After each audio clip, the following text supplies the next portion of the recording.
केडिया साहब हमारे साथ कार्यक्रम में शामिल हो रहे हैं। डाउ नैस्डैक वगैरह में काफी कमजोरी के जो आपने टारगेट रखे हैं इंटैक्ट हैं सर?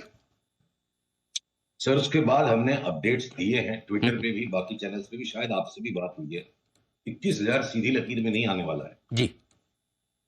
तो देखिए, बाजार का पवन है वॉलेटिलिटी, और जैसे यूएस वॉलेटिलिटी इंडेक्स बिल्कुल शूट अप कर गया था कंप्लीटली, और उसमें जोर का कूल ऑफ आ गया, तो हमारा मैप जो था निफ्टी का कि 24,000, उसके बाद वापस 25,500, और फिर देखेंगे 21,000 तक की जगह उसके बाद है। तो पिछले 2-3 दिन में बाजार ने औरंगढ़ बना दिए कि 24,000 से नीचे जाए बिना कदाच 25,000 की यात्रा शुरू हो गई है। फिर पीसीआर मेरे स्क्रीन से इस चार्ट को दिखा पा रहे हैं, 2 सप्ताह में ही निफ्टी के ऊपर बेयर्स ने तांडव किया, और अब आप देखो बुल तांडव शुरू होने का पूरा रंगढंग बन गया है, हैमर कैंडल बन रही है। अगर ये 24,470 के आसपास भी बंद आ जाता है आज, मैं कहूंगा अगले सप्ताह ही बुल तांडव शुरू हो जाएगा। और यहाँ पे आप देखो नैस्डैक और एसएनपी में भी बुल्स ने तांडव करने का कार्यक्रम रच लिया है, ऐसा पूरा पिक्चर है। देखिए नैस्डैक के अंदर कितनी भयंकर हैमर कैंडल बनी है। तो अगर आज नैस्डैक रात को थोड़ा नीचे भी बंद हो जाएगा तो बुल तांडव का सेटअप यहाँ पे भी है, और एसएनपी 500 में भी एक बार तो बुल तांडव का सेटअप बन गया। तो ये देखिए वीकली कैंडल में एसएनपी 500 में बुल तांडव का सेटअप बन गया, आज रात को चाहे जहां भी बंद हो। नेक्स्ट वीक जोर से सारे ग्लोबल मार्केट्स को पटना है। और अनिल, जो ट्विटर पे हमारी खूंखार ट्रोलिंग होती थी ना, लास्ट एक वीक में बड़ा एडमिशन मिल रहा है, सारे ट्रोलर्स गायब हैं, तो मतलब बॉटम हो चुका है। अच्छा, एक मिनट सर, ये जरा समझाओ। मैं भी ये ट्विटर इंडेक्स को बहुत क्लोजली फॉलो करता हूँ। हमें लगता है कि भाई जिस वक्त ट्विटर पे लोग बहुत गालियां वालियां दे, इसका मतलब समझो मार्केट बॉटम होने की कगार पर। जिस समय ट्विटर पे आके लोग बोले भाई आप तो भगवान हैं, ये हैं वो हैं, सब आपकी वजह से ही है, उस समय हम समझे भाई बहुत पैसे बना लिए लोगों ने, टॉप बने। आप कैसे देखते हैं सर? आपको कैसे समझ में आता है ट्विटर से? देखिए अनिल जी, हम थोड़ी छेड़छाड़ करते हैं ट्विटर पे। अच्छा। और जब लोगों को ये सुन के बर्दाश्त ही नहीं होती कि 1,000 पॉइंट निफ्टी घट सकता है, हाँ खाली इतना बोल देने पे वो इतना बौखला जाते हैं कि गालियां देने लग जाए, तो हाँ फिर 1,000 पॉइंट जो चीज बर्दाश्त नहीं हो सकती इतने सारे लोगों को, हाँ, तो बाजार कमजोर लोगों के हाथ से पैसा मजबूत लोगों के पास भेजने का काम करता है। करेक्ट। इमोशनली वीक से पैसा छीन के बजाय इमोशनली स्ट्रांग को देता है। तो जब जब ट्विटर पे गालियां पड़ती है ना जोर की, तो हमारी चार्ट पे हमको और ज्यादा कन्विक्शन आ जाता है। अच्छा, तो अब आप कह रहे हैं कि थोड़ा बुल्स तांडव मचाने वाले, थोड़ा मतलब तेजी तो करेंगे, एक बार तो सबके शॉर्ट होल्ड भी कटवाएंगे। तो ये इस तांडव में निफ्टी, बैंक निफ्टी कितना ऊपर आ सकता है सर? निफ्टी का तो देखिए अनिल जी, हम जो अपडेट कर चुके हैं कि अगला पड़ाव निफ्टी के अंदर 25,500 तक की संभावना है, इसमें एक इंटरिम रेजिस्टेंस 24,880 तक का है। और ये बड़ा नॉइजी होगा, स्ट्रेट लाइन मूवमेंट नहीं होगा। कोई आवरली चार्ट पे देखो, अभी ये कन्विक्शन नहीं है, ओवरलैपिंग मूव्स है। अब 24,800 का, तो 24,800 को भी क्रॉस कर जाए फिर 25,500 के लिए खेलना चाहिए। हालांकि अगर आप मुझे पूछो 3 बातें करना अलाउड नहीं सुशील, कोई एक बोल, तो मैं बोलूंगा 25,500 की तैयारी कर लो। बस सर, आपने एक बोले 25,500 लाइफ हाई बनाएंगे, तो आपके मुंह में घी शक्कर का मिक्सचर, मिठाई कौन सी पसंद है? Sugar free. Sir sugar free, हाँ शुगर फ्री है, लेकिन मीठा तो हो गई ना। हाँ, आपको डायबिटीज है? इतना तो मीठा बोलते हैं हम। आप अंजीर पाक खिला सकते हो, उसमें शुगर बहुत कम होती है। आपको डायबिटीज है? नहीं, मैं सावधानी रखता हूँ। हाँ फिर ठीक है। हाँ, मैं आप माशाल्लाह इतने फिट है एकदम, बिल्कुल कोई कह नहीं सकता कि मतलब, हाँ वो सावधानी रखना ठीक बात है। अच्छा आइए, सुशील जी, आपसे हर हफ्ते बात तो होती है, आप ग्लोबल मार्केट्स की भी बात करते हैं, सब करते हैं। आज मैं चाह रहा हूँ कुछ स्टॉक्स बताइए आप, जो आपको पसंद हो, आपके रिकमेंडेशन लिस्ट में हो, जरा स्टॉक्स बताइए सर। देखिए, जो 25,500 को सुन के जैसे उत्तेजना सी आती है मन में, पर मुझे लगता है बहुत 25,500 ज्यादा आ रही है, इसीलिए में मैंने स्टॉक पूछे आपसे। 25,500 में भावना का ज्वार आएगा, हो सकता है पोर्टफोलियोज अंडर परफॉर्म कर जाए। अभी जो मैं सारी चारों तरफ चार्ट्स का सेटअप देख रहा हूँ, हर सेक्टर का हाथी भाग जाएगा, और बाकी के जैसे है ना लड़खड़ाते से रह जाएंगे। आप जैसे गैंग वॉरफेयर की वेब सीरीज या कोई मूवीज देखते हो अनिल जी, जब सारे निपट चुके होते हैं ना, तब दोनों साइड से डॉन लोग बाहर निकलते हैं। तो मुझे लगता है ये मार्केट निपटाने वाला नया हाई बनाएगा, और उसके बाद निपटते निपटते 21,000 तक की चाल आने के लिए बहुत सारे स्टॉक्स में इंटरनल जो वीकनेस है। तो बैंकों में हाथी एचडीएफसी बैंक, अगर मैं एफएमसीजी का हाथी खोजूं तो लीवर भाग जाएगा एक नए हाई तक, और बाकी थोड़े से स्ट्रगल करते दिख जाएंगे। और आप अगर ऑटोज में आ जाओ तो ठीक है, आयशर मोटर तो हमेशा ही उछलने को रेडी रहता है, आयशर मोटर साथ में जोड़ लो, टाटा मोटर्स एक नया हाई टच करके दिखा सकता है। अब ये लीवर भाग जाए और आईटीसी यहाँ पे टॉप आउट हो रहा है, और अडानी के सारे स्टॉक्स, वो तो अपने आप में पूरा एक सेक्टर है, और अडानी के सारे स्टॉक्स में मेरे को लगता है सबसे ज्यादा भागेगा कंटेनर कॉर्पोरेशन। बड़े वाले जो है अडानी इंटरप्राइज और पोर्ट्स, 20-20% आप पकड़ लो, बीस एक बाईस मिनट परसेंट सुशील जी, अभी तक कॉनकोर हुआ नहीं है अदानी का। सर,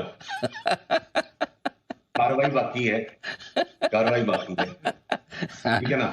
जी जी जी। अभी तक तो ऐसी एक भी डील बाजार में आई नहीं कि जिसके अंदर में अडानी ने हाथ डाल दिया और बाद में वो डील हुई नहीं।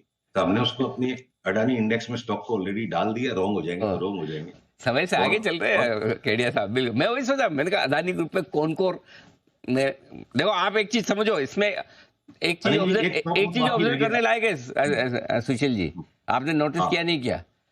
एक एक शब्द गौर से ध्यान से सुनता हूं ना आपका, देख लीजिए।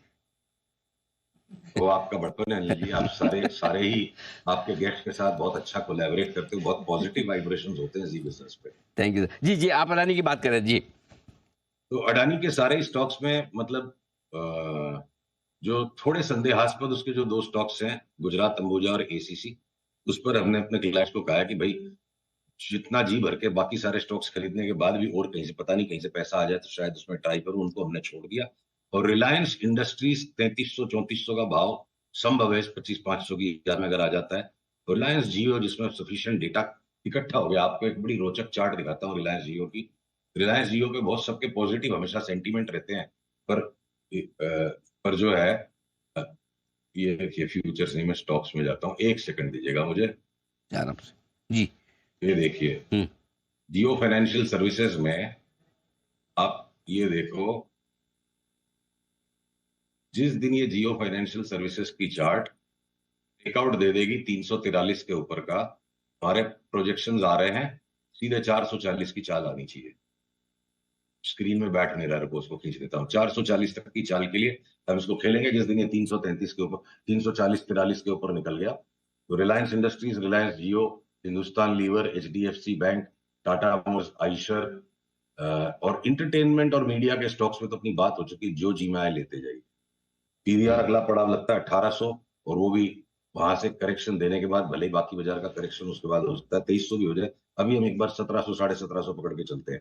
तो सारे मीडिया के स्टॉक्स और सारे हाथी, और घोड़े कब गधे साबित हो जाएंगे पता नहीं। घोड़े कब गधे साबित हो जाएंगे, ओके, या गधे कब घोड़े साबित हो जाएंगे? सर, लास्ट 4 साल में तो बाजार में कोई गधा बचा ही नहीं है ना, समस्या अब ये होने वाली है, सारे घोड़े हो चुके हैं। घोड़े तक पहुंचे ना पहुंचे तो भाई खच्चर तक तो, उस लेवल तक तो आ ही चुके हैं। अब एक हाँ, अपग्रेड सारे और बाकी है। अपग्रेड 2.0 आएगा तो गधे से खच्चर, खच्चर से घोड़ा भी हो जाएगा। आइए, बहुत इंटरेस्टिंग चीज। जी जी जी सुशील जी।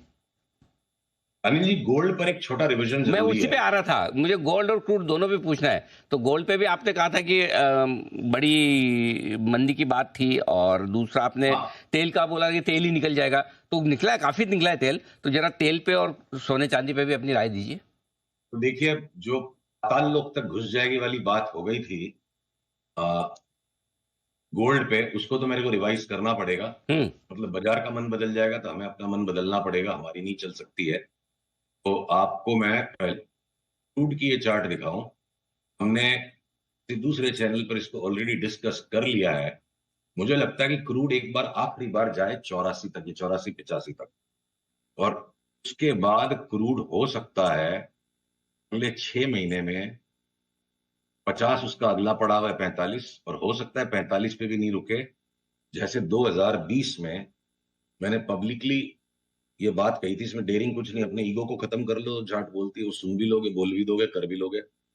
2020 में भी हमने पब्लिकली $84 से $25 को डिस्कस किया था, खूब गालियां पड़ी थी ट्विटर पे, बाद में एक ही दिन में सेंटीमेंट घूम भी गया था। मेरे को 2020 जैसी चाल बाजार में डेवलप होती दिख रही है अक्रॉस द बोर्ड। और उसके पहले एक फॉल्स नया हाई, फॉल्स क्या बोलो तो रियल है, ठीक है, इक्विटी मार्केट्स में कम से कम इमर्जिंग मार्केट्स इंडिया जैसे मार्केट्स में नया हाई बन जाए, नैस्डैक S&P 10-12% की रिबाउंड कर दें, पर मुझे कोहराम मचता दिख रहा है ग्लोबल मार्केट्स में। और क्रूड का दाम घटने से जो फंडामेंटल करने वाले लोग होते हैं ना, क्रूड का दाम घट गया तो इंडिया का इंपोर्ट बिल घट जाएगा, तो हमारी जीडीपी बढ़ जाएगी, तो हमारी कंपनियों का मुनाफा बढ़ जाएगा। भाई साहब, धंधे में जान है तो खर्चा बढ़ा बढ़ा के करते हैं। जब धंधे की जान निकलने वाली होती है ना, खर्चे के हर आइटम का भाव पहले गिर जाता है। तो मेरे को पाताल लोक में जाने की तैयारी क्रूड ने कर ली है, और जब क्रूड पाताल लोक में जाएगा तो गोल्ड पाताल लोक में नहीं जाके वो बहुत जोर ऊपर उछल सकता है। और क्रूड की गोल्ड की चार्ट पे एक कैविएट बनाना अब जरूरी है, क्योंकि कर को छोड़िए, पर बहुत सारे मासूम लोग आपके चैनल को भी देखते हैं, तो टाइमली वे में किसी भी चीज को अपडेट करना बड़ा जरूरी है। तो गोल्ड में देखिए कि अब ये जो है ना, मैं जार्गन का यूज करना जरूरी है, इरेगुलर बी वेव हो गई। गोल्ड मुझे लगता है एक बार अगर यहां पर आ जाता है 2284 या ज्यादा से ज्यादा 2240 तक, 40-45 तक, कोई शादी ब्याह के खर्चे का गोल्ड, हमारे किसी क्लाइंट ने सवेरे पूछा, उनकी शादी हो रही है, मैं दिसंबर में लूँ कि अभी लूँ, तो उनका आंसर मैं यहाँ दे रहा हूँ, 2260-65 तक गोल्ड आ जाए तो उसके बाद एक बार तो ये मंदी का व्यू समेटना पड़ेगा। क्योंकि अगर सारे संसार में कोहराम मचेगा, कहीं तो छुपने की जगह संसार ढूंढेगा। हो सकता है 2245 वाला 26 भी हो जाए। तो गोल्ड से ज्यादा अब क्रूड के पाताल में जाने की संभावना है, और उसको लेकर खुशियां मनाने की जरूरत नहीं है। अगले रिबाउंड में, अगली तेजी में पैसा सेफ एसेट्स में मूव कीजिए। अगर 25,500 आ जाता है तो दिवाली मना लीजिए, क्योंकि क्या पता दिवाली तक क्या हो। लेकिन एक बार आप 25-500 कराओ तो सही सर, वहां पे भी बहुत लोगों के तो मतलब है ना, वो मतलब मुक्ति हो जाएगी। बहुत लोग फंसे अटके पड़े हैं, कोई 24,800 से कोई 25,000, तो सुखी हो जाएंगे। फिर बाद में अगले अगले अगले की जाने। तो चलिए बढ़िया है। तो एक बाउंस अच्छा ग्लोबल मार्केट्स में, हमारे मार्केट में दिख रहा है, उस बाउंस का इस्तेमाल करें आप प्रॉफिट बुकिंग करने में। वैसे तो हर गुरुवार को हमारी मुलाकात होती है, अगले गुरुवार को भी होगी। कल चूंकि पॉलिसी थी तो हमने आज शुक्रवार को पोस्टपोन किया। अगले हफ्ते फिर आपसे मुलाकात। अगले गुरुवार को भी नहीं होगी। अरे सर, अगले गुरुवार फिर छुट्टी, छुट्टी 15 अगस्त की। तो चलिए बुधवार या शुक्रवार को फिर हम फिक्स करेंगे, बात करके सुशील जी से। सर आज के लिए बहुत बहुत धन्यवाद आपका समय देने के लिए। और धन्यवाद हमारे अनिल जी। जी, थैंक यू सो मच। आपसे आपसे बात होती है सप्ताह भर में जो एक बार, जी, तो बोलते हैं पूरा पूरा विटामिन एच का रिचार्ज होता है, विटामिन हैप्पीनेस। अरे sir thank you sir, thank you. हम आपसे क्या क्या रिचार्ज करते हैं आपको पता ही नहीं है। तो आपको लगता है आप हमसे फायदा उठा के जा रहे हैं, हम आपसे क्या क्या ले लेते हैं। आपका इतना सारा वो दिमाग, अनुभव, इतने मार्केट का निचोड़, हम सब कोशिश करते हैं कि 10-15 मिनट में जितना मिल जाए उतना कोशिश करें। थैंक यू सर, बहुत बहुत धन्यवाद आपका। Thank you sir.